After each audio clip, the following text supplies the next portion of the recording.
76वां अध्याय, शाल्व के साथ यादवों का युद्ध। श्री सुखदेव जी कहते हैं, परीक्षित, अब मनुष्यों की सी लीला करने वाले भगवान श्री कृष्ण का एक और भी अद्भुत चरित्र सुनो। इसमें यह बताया जाएगा कि सौभ नामक विमान का अधिपति शाल्व किस प्रकार भगवान के हाथों मारा गया। शाल्व शिशुपाल का सखा था और रुक्मणी के विवाह के अवसर पर बारात में शिशुपाल की ओर से आया हुआ था। उस समय यदुवंशियों ने युद्ध में जरासंध आदि के साथ साथ शाल्व को भी जीत लिया था। उस दिन सब राजाओं के सामने शाल्व ने यह प्रतिज्ञा की थी कि मैं पृथ्वी से यदुवंशियों को मिटाकर छोड़ूंगा। सब लोग मेरा बल पौरुष देखना। परीक्षित, मूढ़ शाल्व ने इस प्रकार प्रतिज्ञा करके देवादिदेव भगवान पशुपति की आराधना प्रारंभ की। वो उन दिनों दिन में केवल एक बार मुट्ठी भर राख फांक लिया करता था। यूं तो पार्वती पति भगवान शंकर आशुतोष हैं, औढ़रदानी हैं, फिर भी वे शाल्व का घोर संकल्प जानकर 1 वर्ष के बाद प्रसन्न हुए। उन्होंने अपने शरणागत शाल्व से वर मांगने के लिए कहा। उस समय शाल्व ने यह वर मांगा कि मुझे आप एक ऐसा विमान दीजिए जो देवता, असुर, मनुष्य, गंधर्व, नाग और राक्षसों से तोड़ा ना जा सके, जहां इच्छा हो वहीं चला जाए और यदि वंशियों के लिए अत्यंत भयंकर हो। भगवान शंकर ने कह दिया, तथास्तु। इसके बाद उनकी आज्ञा से विपक्षियों के नगर जीतने वाले मय दानव ने लोहे के सौभ नामक विमान बनाया और शाल्व को दे दिया। वो विमान क्या था? एक नगर ही था। वह इतना अंधकारमय था कि उसे देखना या पकड़ना अत्यंत कठिन था। चलाने वाले उसे जहां ले जाना चाहता वहीं वो उसकी इच्छा करते ही चला जाता था। शाल्व ने वो विमान प्राप्त करके द्वारका पर चढ़ाई कर दी, क्योंकि वो विष्णुवंशी यादवों के द्वारा किए हुए वैर को सदा स्मरण करता था। परीक्षित, शाल्व ने अपनी बहुत बड़ी सेना से द्वारका को चारों ओर से घेर लिया और फिर उसके फल फूल से लदे हुए उपवन, उद्यानों उजाड़ने लगा और नगर द्वारों, फाटकों, राजमहलों, अटारियों, दीवारों और नागरिकों के मनोविनाद के स्थान को नष्ट भ्रष्ट करने लगा। उस श्रेष्ठ विमान से शास्त्रों की झड़ी लग गई। बड़ी बड़ी चट्टानें, वृक्ष, वज्र, सर्प और ओले बरसने लगे। बड़े जोर का बवंडर उठ खड़ा हुआ। चारों ओर से धूल ही धूल छा गई। परीक्षित, प्राचीन काल में जैसे त्रिपुरासुर ने सारी पृथ्वी को पीड़ित कर रखा था, वैसे ही शाल्व के विमान ने द्वारकापुरी को अत्यंत पीड़ित कर दिया। वहां के नर नारियों को कहीं एक क्षण के लिए भी शांति न मिलती थी।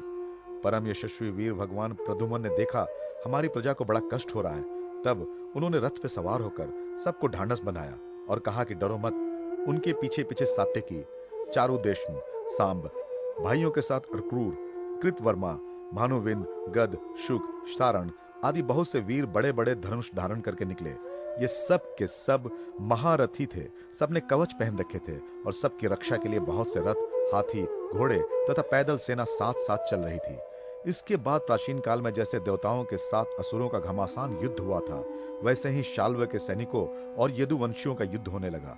उसे देखकर लोगों के रोंगटे खड़े हो जाते थे। प्रद्युम्न जी ने अपने दिव्य अस्त्रों से क्षण भर में ही सौभ्यपति शाल्व की सारी माया काट डाली। ठीक वैसे ही जैसे सूर्य अपनी प्रखर किरणों से रात्रि का अंधकार मिटा देते हैं। प्रद्युम्न जी के बाणों से सोने के पंख एवं लोहे के फल लगे हुए थे। उनकी गांठें जान नहीं पड़ती थी। उन्होंने ऐसे ही 25 बाणों से शाल्व के सेनापति को घायल कर दिया। परम मनस्वी प्रद्युम्न जी ने सेनापति के साथ ही शाल्व को भी 100 बाण मारे। फिर प्रत्येक सैनिकों को 1-1 और सारथियों को 10-10 तथा वाहनों को 3-3 बाणों से घायल कर दिया। महामना प्रद्युम्न जी के इस अद्भुत और महान कर्म को देखकर अपने एवं पराये सभी सैनिक उनकी प्रशंसा करने लगे। परीक्षित, मय दानव का बनाया हुआ शाल्व का विमान अत्यंत मायामय था। वह इतना विचित्र था कि कभी अनेक रूपों में दिखता तो कभी एक रूप में, कभी दिखता तो कभी ना भी दिखता। यदि वंशियों की इस बात का पता ही ना चलता वह इस समय कहाँ है। वह कभी पृथ्वी पर आ जाता तो कभी आकाश में उड़ने लगता, कभी पहाड़ की चोटी पर चढ़ जाता तो कभी जल में तैरने लगता। वो अलात चक्र के समान मानो कोई 2 मुही लुकारियों की बनीठी भांज रहा हो घूमता रहता था। एक क्षण के लिए भी कहीं ठहरता नहीं था। शाल्व अपने विमान और सैनिकों के साथ जहां जहां दिखाई पड़ता वहीं वहीं यदुवंशी सेनापति बाणों की झड़ी लगा देते थे। उनके बाण सूर्य और अग्नि के समान जलते हुए तथा विषैले सांप की तरह असह्य होते थे। उनसे शाल्व का नाराकार विमान और सेना अत्यंत पीड़ित हो गई। यहां तक कि यदुवंशियों के बाणों से शाल्व स्वयं मूर्छित हो गया। परीक्षित, शाल्व के सेनापतियों ने भी यदुवंशियों पर खूब शस्त्रों की वर्षा कर रखी थी। इससे वे अत्यंत पीड़ित थे, परंतु उन्होंने अपना अपना मोर्चा छोड़ा नहीं। वे सोचते थे कि मरेंगे तो परलोक बनेगा और जीतेंगे तो विजय की प्राप्ति होगी। परीक्षित, शाल्व के मंत्री का नाम था द्विमन, जिससे पहले प्रद्युम्न जी ने 25 बाण मारे थे। वो बहुत बली था। उसने झपट कर प्रद्युम्न जी पर अपनी फौलादी गदा से बड़े जोर से प्रहार किया और मार लिया कहकर गरजने लगा।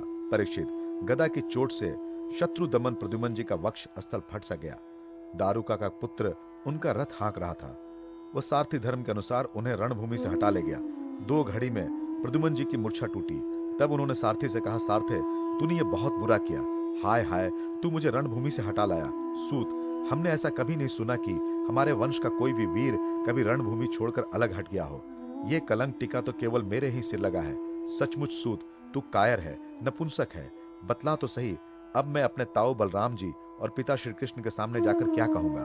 अब तो वो सब लोग यही कहेंगे कि मैं युद्ध से भाग गया। उनके पूछने पर मैं अपने अनुरूप क्या उत्तर दे सकूंगा? मेरी भाभियां हंसती हुई मुझसे साफ साफ पूछेंगी कि कहो वीर, तुम नपुंसक कैसे हो गए? दूसरों ने युद्ध में तुम्हें नीचा कैसे दिखा दिया? सूत, अवश्य तुमने मुझे रणभूमि से भगाकर अक्षम्य अपराध किया है। सारथी ने कहा, आयुष्मान, मैंने जो कुछ भी किया है सारथी का धर्म समझकर नहीं किया है। मेरे समर्थ स्वामी, युद्ध का ऐसा धर्म है कि संकट पड़ने पर सारथी रथी की रक्षा करे तथा रथी सारथी की। इस धर्म को समझते हुए ही मैंने आपको रणभूमि से हटाया है। शत्रु ने आप पर गदा का प्रहार किया था, जिससे आप मूर्छित हो गए थे, बड़े संकट में थे, इसी से मुझे ऐसा करना पड़ा।